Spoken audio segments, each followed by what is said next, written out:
Example number 6। Question क्या है? वह समांतर श्रेणी ज्ञात कीजिए जिसका तीसरा पद 5 और सातवां पद 9 है। देखो तीसरा पद कितना है? तीसरा पद कितना है? 5 और सातवां पद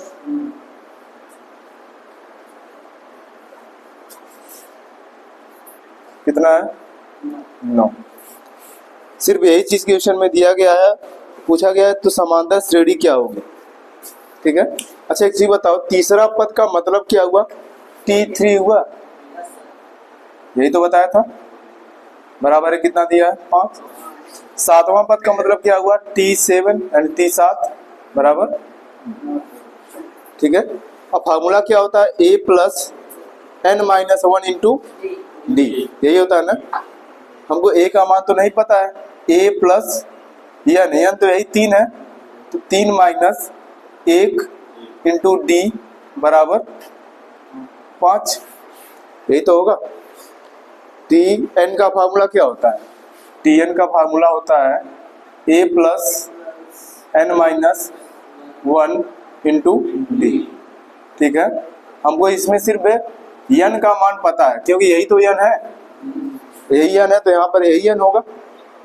तो A प्लस n की जगह पर 3 माइनस 1 इंटू डी बराबर 5 बना। क्या? A प्लस 3 में से 1 घटेगा 2, डी बराबर 5, समीकरण नंबर 1 हुआ।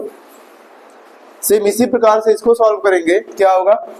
A प्लस 7 माइनस 1 डी बराबर 9। तो हुआ क्या? A प्लस 7 में से 1 घटेगा 6, डी बराबर 9, समीकरण नंबर 2। अब एक चैप्टर पढ़ाया गया है दो चरों का रैखिक समीकरण। देखो कुछ इसी प्रकार का दो समीकरण बना हुआ है। ठीक है। इसके नीचे इसको नोट करते हैं। A प्लस 6d बराबर 9, ये दूसरा समीकरण बना था। कोई कुछ बराबर है क्या? देखो A वाला भाग बराबर है, समान चिन्ह के हैं तो क्या करेंगे? घटाने पर, घटाने, जब घटाएंगे चिन्ह बदलेगा, यहाँ माइनस, यहाँ माइनस, यहाँ माइनस, ये खत्म हो गया। 2d में से 6d घटेगा, क्या बचेगा? Minus 4d। 5 में से 9 घटेगा, माइनस 4 होगा। माइनस से माइनस कटा, 4 से 4 कटेगा, क्या बचेगा? 1। d बराबर कितना आ गया? 1। अब इसी d का मान किसी समीकरण में रख लो। d का मान किसी एक समीकरण में रखते हैं। कहते हैं d का मान समीकरण 1 में रखने पर, समीकरण 1 में रखने पर, ठीक है। समीकरण 1 कौन सा है? ये है A प्लस 2 गुणे d का मान कितना आया है? 1 बराबर 5। A बराबर कितना हो जाएगा? 5, 2 कम 2 इधर आएगा, माइनस 2 होगा। A बराबर कितना आ गया? 3। ठीक है। हमको A का भी मान पता चल गया, D का भी मान पता चल गया, तो समांतर श्रेणी क्या होगी? समांतर श्रेणी के बारे में बात किया है। प्रथम पद A होता है तो 3 हो गया, 1 1 का अंतर है तो 3 में 1 जोड़ो कितना होगा? 4, 4 में 1 जोड़ो 5, 6, 7, और इस तरह से समांतर श्रेणी आगे जाएगी और यही इस क्वेश्चन का आंसर होगा। कोई दिक्कत बताओ? इसमें कोई दिक्कत हो बताओ। बस हमको दो चीज सिर्फ पता था, T3 का मान पता था, T7 का मान पता था, बाकी इसको सिर्फ सॉल्व किया गया। आगे जो समीकरण बने हैं ये ऑलरेडी पढ़ाया जा चुका है। ठीक है, दो चरों के रैखिक समीकरण में। ठीक है, इसी वजह से इस चैप्टर को भी बीजगणित में माना जाता है। बोलो और कौन सा? 7वां पूछे हो? चलो 7वां देखते हैं। किसी समांतर श्रेणी का 4वां पद यानी चौथा पद शून्य है। चौथा पद शून्य का मतलब जो T4 है वो कितना है? शून्य है। इसका मतलब ये हुआ ना, जो चौथा पद है वो शून्य है। सिद्ध कीजिए कि समांतर श्रेणी का 25वां पद 11वें पद का 3 गुना होगा। सिद्ध क्या करना है? सिद्ध करना है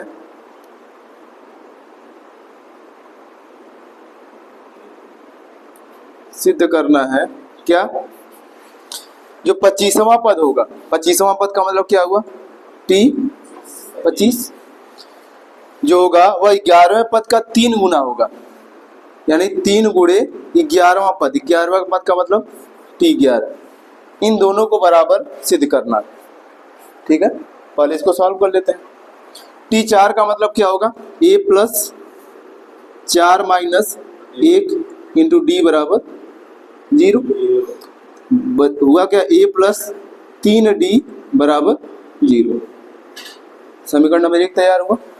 अब इसको जरा सॉल्व करते हैं। टी 25 का मतलब क्या होगा, a plus 25 minus 1 into D बराबर 3 गुणे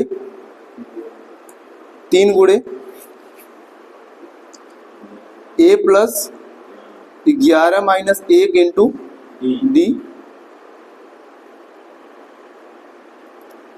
यही तो होगा। अब यहाँ पर a प्लस 25 में से घटेगा कितना होगा, 24d बराबर 3 गुणे a प्लस कितना होगा 10d, यही तो होगा। एक काम करते हैं, यहाँ से हम क्या करते हैं, a का मान निकाल लेते हैं। a बराबर कितना हो जाएगा, -3d, होगा कि नहीं, लिखेंगे a का मान रखने पर, a का मान रखने पर, यानी जहां जहां a है वहां पर क्या रखेंगे, -3d, यहाँ रखते हैं -3d और प्लस कितना है 24d बराबर 3 गुणे a का मान -3d प्लस 10d, कोई दिक्कत तो नहीं ना। 24d में से 3d घटेगा, कितना बचेगा 21d। अब देखो 3 गुणे 10 में से 3 घटेगा, कितना होगा 7d, इधर तो 21d आया है, इधर 3 सत्ते दोनों तरफ बराबर आया, बस हो गया। इति सिद्धम, इति सिद्धम, हिंदी में तो यही लिखते हैं ना, इंग्लिश में लिखते हैं प्रूव्ड, इंग्लिश में लिखते हैं प्रूव्ड, हिंदी में तो यही लिखते हैं इति सिद्धम। यही सिद्ध करना था कि ये दोनों आपस में क्या होंगे, बराबर होंगे, दोनों पक्ष क्या होंगे, बराबर होंगे। अब बोलो,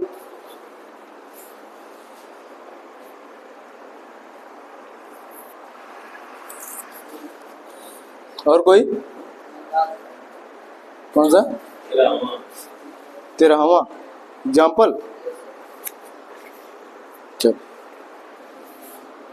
13वां एग्जाम्पल क्या क्वेश्चन है, 1000 रुपए की एक धनराशि 8% वार्षिक साधारण ब्याज की दर पर निवेश की जाती है। प्रत्येक वर्ष के अंत में ब्याज परिकलित कीजिए, क्या ये ब्याज एक समांतर श्रेणी बनाते हैं? यदि ऐसा है, इस तथ्य का प्रयोग करते हुए 30 वर्षों के अंत में ब्याज परिकलित कीजिए। ठीक है, 1000 रुपए, अच्छा मूलधन कितना है, मूलधन कितना है 1000 रुपया, ठीक है, दर कितना है 8%, ठीक है। पहला क्वेश्चन ये पूछा गया है कि जब इसका साधारण ब्याज हम निकालेंगे 1 वर्ष का, 2 वर्ष का, 3 वर्ष का, क्या यह समांतर श्रेणी बनाएंगे? तो आंसर होगा हाँ। कैसे, जरा ध्यान दो। अगर मैं निकालूं 1 वर्ष का साधारण ब्याज, 1 वर्ष का साधारण ब्याज, अच्छा साधारण ब्याज का फार्मूला क्या होता है, मूलधन गुणे दर गुणे समय बटे 100 होता है ना। मूलधन कितना है 1000 गुणे दर कितना है 8 गुणे समय कितना है, हम 1 वर्ष का निकाल रहे हैं, और बटे 100, यही तो होगा।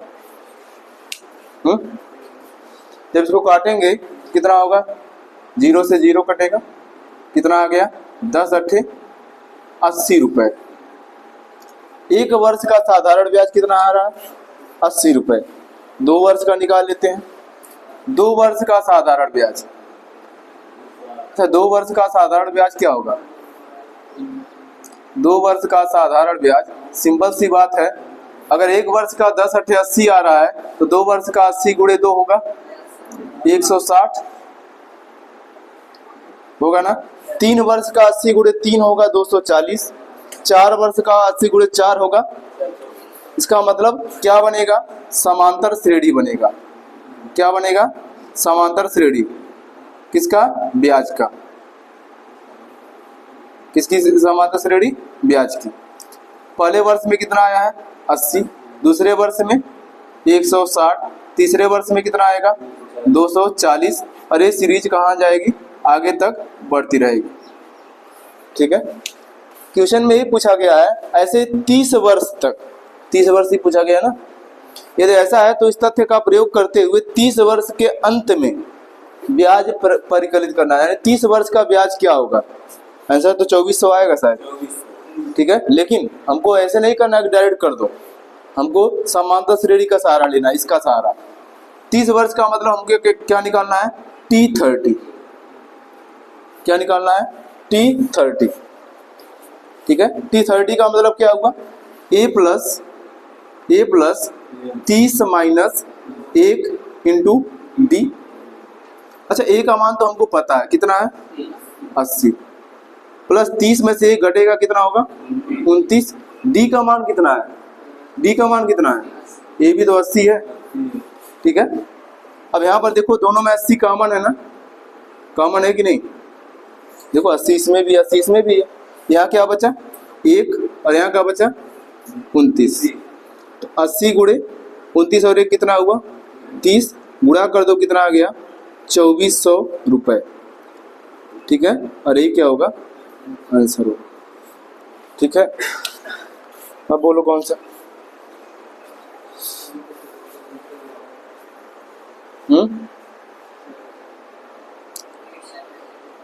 बोलो कौन सा? प्रश्नावली का 12वां।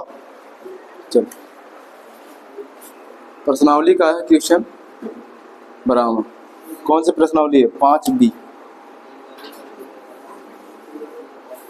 5B का क्वेश्चन नंबर 12। जरा ध्यान दो क्या लिखा है। यदि किसी समांतर श्रेणी का यमवा पद, जरा ध्यान दो, जैसे जो लिखा है मैं वैसे लिख रहा हूँ। यमवा पद का मतलब TM होगा, ध्यान देना। यमवा पद का मतलब TM होगा। यमवा पद कितना है? 1/n। क्वेश्चन में ये तो दिया गया किसी समांतर श्रेणी का यमवा पद कितना है? 1/n है। और nवा पद जो है, जो nवा पद है मीन्स TN बराबर कितना है? 1/m। ठीक है, क्वेश्चन में यही दिया गया है। mवा पद 1/n है, nवा पद कितना है? 1/m है। तो आगे इसमें दिया गया, तो सिद्ध कीजिए कि यमनवा पद 1 होगा। सिद्ध करना है कि जो mnवा पद होगा वह कितना होगा? 1 होगा। ये हमको सिद्ध करना। 2 चीजें दी गई हैं और एक चीज प्रूव करना वहां पर। mवा पद 1/n है, nवा पद 1/m है, यमनवा पद सिद्ध करना है 1 होगा। पहले इन दोनों को सॉल्व करते हैं। TM का मतलब क्या हुआ? जरा ध्यान दो। TM का मतलब हुआ A plus M minus 1 into D बराबर 1/n। यही होगा ना। और TN का मतलब क्या होगा? A plus n minus 1 into D बराबर 1/m। ये समीकरण 1 हुआ और ये समीकरण 2 हुआ। ठीक है, ये वाला भाग बराबर है तो क्या करेंगे? लिखेंगे घटाने पर। घटाने पर घटा लेते हैं। यहाँ माइनस होगा, यहाँ माइनस होगा, यहाँ माइनस होगा और ये कटेगा। अच्छा, यहाँ पर D कॉमन है ना। अगर D कॉमन है, थोड़ा ध्यान से मैं लिखता हूँ। पहले क्या है? m माइनस 1, इसमें से माइनस करना है n माइनस 1 को। तो बराबर के यहाँ पर क्या आ रहा है? 1/n minus 1/m। यही तो होगा, कोई दिक्कत? ध्यान दो, m माइनस 1 D तो हमने कॉमन ले लिया क्योंकि दोनों में D है। m minus 1 minus N minus 1 बराबर 1/n माइनस 1/m। आगे इसको थोड़ा सा सॉल्व करते हैं तो डी m माइनस 1, ये माइनस इस ब्रैकेट के अंदर जाएगा तो चिन्ह को बदलेगा, n प्लस में है माइनस n हो जाएगा और माइनस 1 क्या बन जाएगा, प्लस 1 बन जाएगा, बराबर क्रॉस मल्टीप्लाई करते हैं, m का गुणा 1 में होगा m माइनस n का गुणा 1 में होगा n, अब बटे mn होगा। अच्छा यहाँ 1 से 1 क्या हो रहा है, कट रहा है। आगे मैं यहाँ लिख रहा हूं क्या बचा भाई, डी ब्रैकेट में बचा है m माइनस n, ध्यान देना क्या बचा है, डी ब्रैकेट में ये तो कट गया, बचा क्या है m माइनस n, बराबर क्या है, बराबर m माइनस n बटे mn। अच्छा m माइनस n से m माइनस n भी तो कट रहा है, तो d बराबर कितना आ गया, 1/mn। अभी हमारे पास किसका मान आया है, d का मान आया है, ठीक है। a का मान अभी निकालना बाकी है। अब d के मान को किसी एक समीकरण में रखेंगे, लिखते हैं d का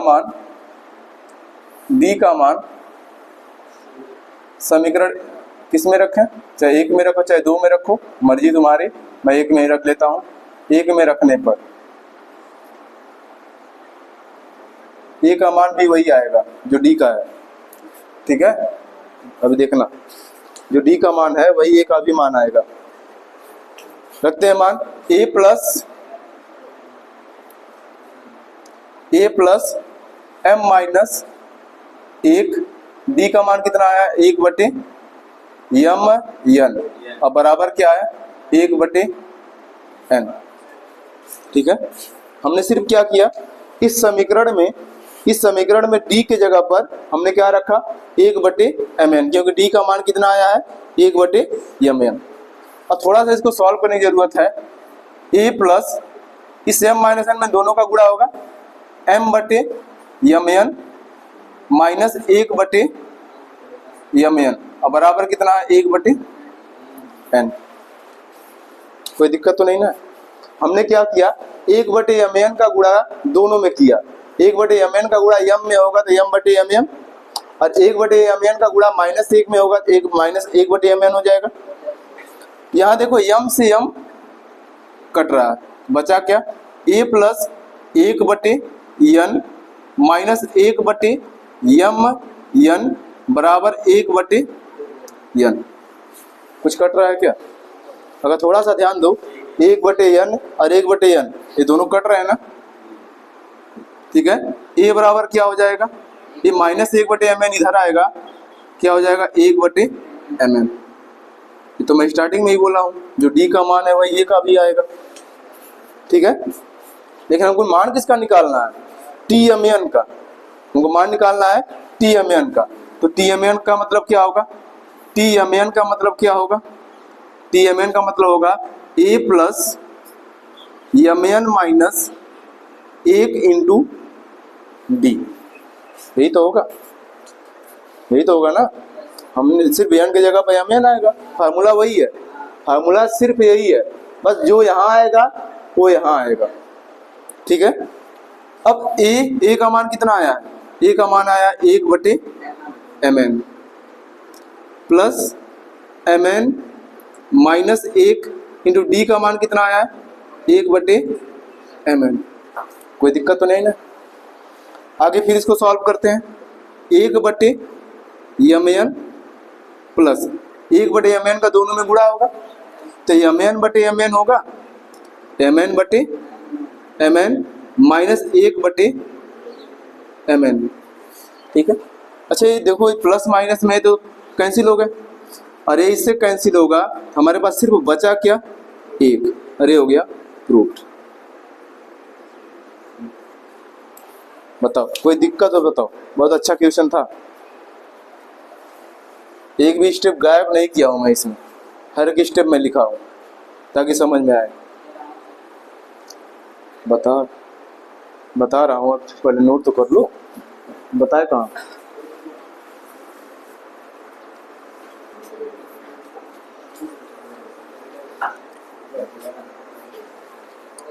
तो क्वेश्चन नंबर 17 देख लो, हम बता रहे हैं।